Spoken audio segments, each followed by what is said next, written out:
Bonsoir, bienvenue sur Horreur à la carte. Partageons quelques histoires ensemble en explorant ce recueil et délectons-nous de cette angoisse. Si ce n'est pas encore fait, je vous invite à rejoindre la communauté en vous abonnant et en activant les notifications. Je vous invite aussi à noter dans les commentaires là où les histoires qui vous auront fait frissonner. Alors, installez-vous confortablement et commençons avec cette première histoire. Traqué par l'inconnu. Mon nom c'est Annika. J'ai 25 ans et je vis à Seattle aux États-Unis. Mon histoire commence il y a 6 mois. J'étais en train de vivre ma meilleure vie. Un boulot correct, un copain génial et une colocation avec mon meilleur pote, Ryan, dans un appart sympa au cœur de la ville. Mais un soir, en rentrant du boulot, j'ai trouvé un mot sur ma porte. Tu es à moi. Était écrit sur un papier rouge. Pensant à une mauvaise blague, je l'ai ignoré. Mais ce n'était que le début. Les jours ont passé et les messages se sont multipliés. Ils apparaissent partout, sur ma voiture, dans ma boîte aux lettres, même dans mon sac. Ils étaient de plus en plus explicites, de plus en plus menaçants. J'ai installé des caméras de surveillance, mais elles n'ont jamais capturé quoi que ce soit d'utile. Juste des ombres, des mouvements furtifs à la limite du cadre. Un soir, chez moi, alors que je regardais une série avec Ryan, j'ai entendu des pas dans le couloir. Rien d'extraordinaire dans un immeuble, sauf que ces pas se sont arrêtés juste devant la porte d'entrée. Mon cœur battait la chamade.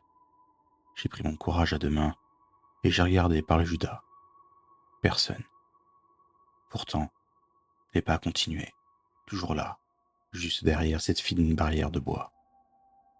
C'est alors que j'ai reçu un message sur mon téléphone, un numéro inconnu. Tu penses être en sécurité chez toi? Détrompe-toi. La peur a commencé à m'envahir. Ryan a insisté pour qu'on aille voir la police. Mais même eux, ils ne pouvaient pas faire grand-chose, sans preuve concrète. Les choses ont empiré. J'étais suivi partout, dans les magasins, au boulot, même lors de mes sorties avec mes amis. Toujours cette présence, cette ombre. J'ai commencé à perdre du poids, à mal dormir, à devenir paranoïaque. Un soir, en rentrant avec mon copain, j'ai trouvé ma porte entr'ouverte. Ryan n'étant pas là de toute la semaine, mon sang s'est glacé dans mes veines. Avec mon copain Dylan, on a fouillé l'appartement. Rien ne semblait manquer, mais l'idée que quelqu'un était là, dans mon espace intime, était insupportable. La goutte d'eau a été quand j'ai trouvé une photo de moi, prise pendant que je dormais, posée sur mon oreiller. C'était trop. J'ai quitté l'appartement et suis allé vivre chez Dylan. Mais même là-bas, les messages ont continué. Je te retrouverai. Un soir, alors que je rentrais tard, j'ai vu une silhouette au bout de la rue, juste devant la maison de Dylan. En colère, j'ai couru vers la personne, mais elle a disparu.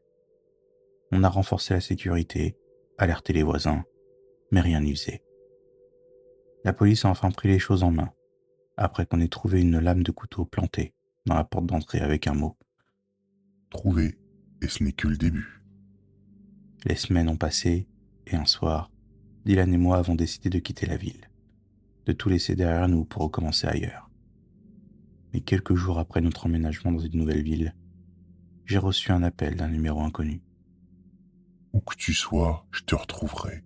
Tu es mienne. C'était la première fois que j'entendais sa voix, une voix grave, calme, mais terrifiante. Aujourd'hui, je vis toujours avec cette peur, cette angoisse constante.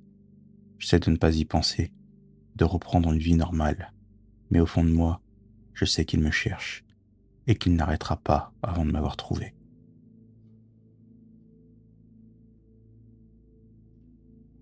Obsession en campagne. Je m'appelle Julie, j'ai 34 ans et je vis dans un petit village paisible en Provence. Ce village, avec ses champs de lavande et ses ruelles étroites, semble être le lieu idéal pour une vie tranquille. Pourtant, ce que je vais vous raconter est loin d'être paisible. Ça a commencé par de simples coïncidences, mais s'est rapidement transformé en un cauchemar. Tout a débuté un soir d'été. Je regarde un film tranquille chez moi quand je remarque que mon chat, habituellement si calme, est nerveux. Il fixe des coins de la maison comme s'il voyait quelque chose que je ne pouvais pas percevoir. Puis, quelques jours plus tard, j'ai trouvé des traces de pas dans le jardin, des objets déplacés et des ombres fugaces passées devant la fenêtre du salon. Ça m'a un peu inquiété, mais les jours sont passés sans aucun autre incident. Alors j'ai zappé toutes ces petites choses. Mais un soir, alors que je me préparais à aller me coucher, j'ai entendu des bruits venant du rez-de-chaussée. Mon cœur s'est emballé. Je suis descendu, une batte de baseball à la main. Chaque pas me rapprochait de l'origine du bruit, jusqu'à ce que je voie une silhouette sombre se faufiler par la porte arrière. J'ai crié, mais la figure a disparu dans la nuit. La police est venue, a pris des notes, mais sans preuve tangible, il n'y avait pas grand-chose à faire. Les jours suivants, je vivais une angoisse permanente. Je sentais une présence constante, même en plein jour. Je ne savais pas quoi faire. Puis, un soir, tout a basculé. Je me suis réveillé en pleine nuit, sentant une main se poser sur ma bouche. La panique m'a envahi. Un homme était dans ma chambre, son visage caché par une cagoule.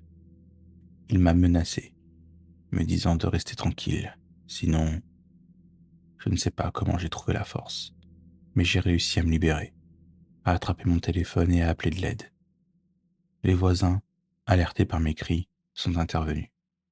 Mon agresseur a pris la fuite, mais il a été arrêté quelques jours plus tard. C'était un homme de mon village, quelqu'un que je connaissais de vue.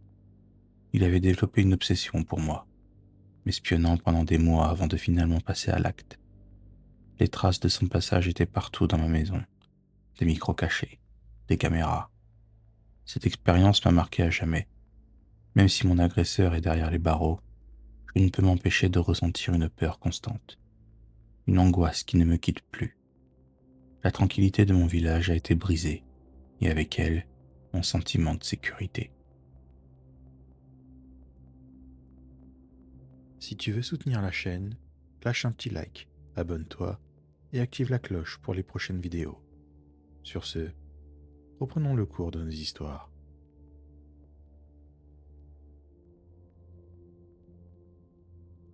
L'armoire.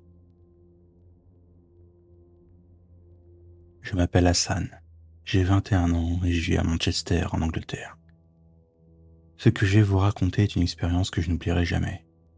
Je viens de louer un appartement dans une ancienne maison, transformée en plusieurs petits appartements étudiants. Je suis ici pour mes études en histoire à l'université de Manchester, et l'ambiance de cet endroit colle parfaitement à mes goûts. Pourtant, dès les premiers jours, quelque chose m'a semblé étrange. La première nuit, tout semblait normal. Mais au fil des jours, j'ai commencé à entendre des bruits inexplicables. Ce n'était pas de simples craquements d'une vieille bâtisse, mais des bruits de pas lourds, comme si quelqu'un marchait dans les couloirs tard dans la nuit. Au début, j'ai pensé que c'était un autre locataire, mais ces pas avaient une régularité troublante, toujours autour de minuit, toujours les mêmes intervalles. Une nuit, alors que j'essayais de me convaincre que ce n'était rien, j'ai entendu une respiration lourde, rapide, comme celle d'une personne en détresse. J'ai allumé ma lampe de chevet, mais il n'y avait rien. Pourtant, la sensation d'une présence dans la pièce était palpable. Chaque nuit, la porte de mon armoire se trouvait ouverte, même si je l'avais fermée à clé avant de dormir. J'ai demandé à mes voisins s'ils avaient remarqué quelque chose d'étrange. Certains m'ont dit qu'ils avaient entendu des histoires sur l'endroit, notamment sur une ancienne étudiante qui y aurait vécu et qui avait mis fin à ses jours dans l'appartement que j'occupais maintenant. Super, un esprit chez moi. Je croyais pas à tout ça. J'étais quelqu'un de très terre à terre. Un soir, après une longue journée de cours, je suis rentré tard. Épuisé, je me suis couché rapidement. Au milieu de la nuit, j'ai de nouveau entendu cette respiration. Cette fois, en me tournant vers l'armoire, j'ai vu une silhouette sombre en sortir. Figé de terreur, je n'osais pas bouger. La figure s'avançait lentement vers moi. Je pouvais sentir son désespoir, son angoisse. Après un petit moment de sidération, je me suis levé d'un bond et j'ai couru vers la porte, criant à l'aide. Les autres locataires, alertés par mes cris, sont venus voir ce qui se passait. Personne ne voyait rien, mais tous pouvaient sentir cette atmosphère pesante. J'ai compris à ce moment-là que ce que j'avais vu n'était pas palpable. Ça venait réellement de voir un esprit. Quelques jours plus tard, j'ai quitté l'appartement, ne pouvant plus supporter cette présence oppressante et cette angoisse. J'ai appris plus tard que l'armoire où j'avais vu la silhouette avait été le lieu où l'ancienne étudiante avait été retrouvée. Elle s'était ôté la vie, incapable de supporter la pression de ses études et de sa vie. Depuis, plusieurs locataires avaient rapporté des phénomènes étranges, mais personne ne restait assez longtemps pour en savoir plus. Cette expérience m'a marqué à jamais. Certains disent que les esprits ne peuvent trouver la paix tant qu'ils n'ont pas raconté leur histoire. Peut-être est-ce la raison pour laquelle elle est apparue à moi. Pour ceux qui vivent dans les lieux avec une histoire sombre, faites attention aux signes. Parfois, le passé refuse de rester silencieux.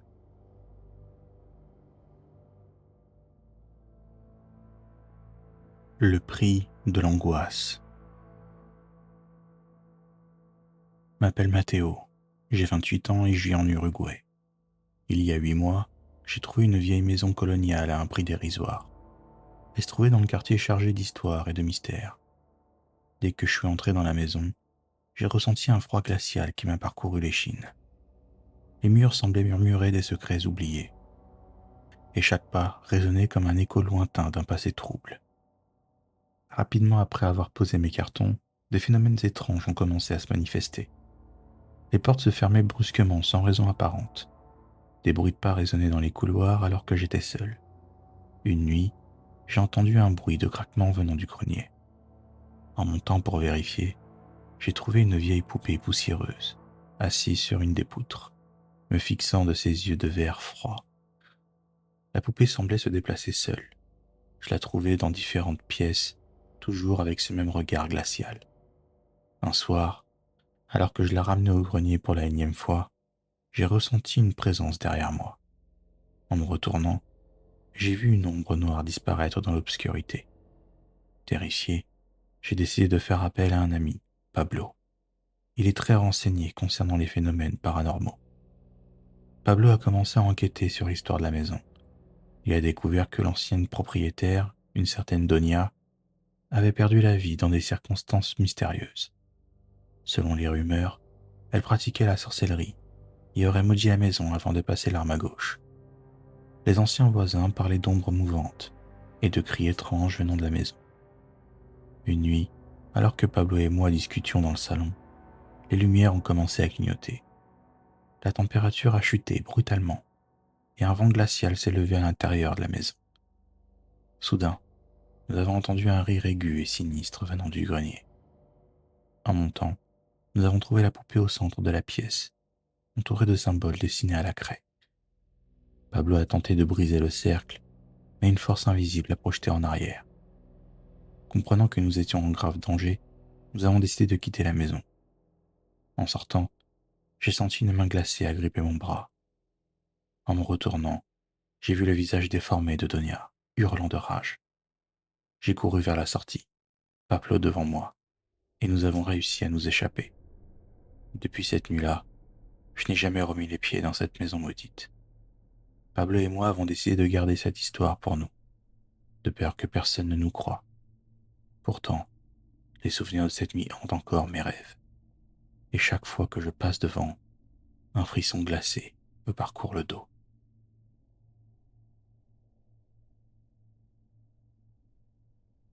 Vieille poupée. Je m'appelle Yannick et j'habite à Pointe-à-Pitre, en Guadeloupe. J'ai grandi ici, entouré par la beauté naturelle des îles et les récits effrayants que nos anciens racontent souvent. Mais rien ne m'avait préparé à ce qui m'est arrivé récemment. Lorsque ma grand-mère est décédée, je suis venu nettoyer sa maison. J'ai trouvé une vieille poupée dans un coffre en bois, enveloppée dans un tissu jauni par le temps. C'était une poupée en porcelaine, avec des yeux noirs et une robe en dentelle usée par le temps. Ma grand-mère m'avait toujours mis en garde contre les objets anciens. surtout ceux qui semblaient avoir une histoire troublante. Mais, curieux et incrédule, j'ai décidé de la ramener chez moi. Dès la première nuit, j'ai senti une présence dans ma chambre. La poupée que j'avais posée sur une étagère semblait me regarder avec une intensité glaçante. Les objets bougeaient, les lumières clignotaient, et des chuchotements incompréhensibles emplissaient la pièce. J'ai essayé d'ignorer ces signes, les attribuant à la fatigue et au stress du deuil.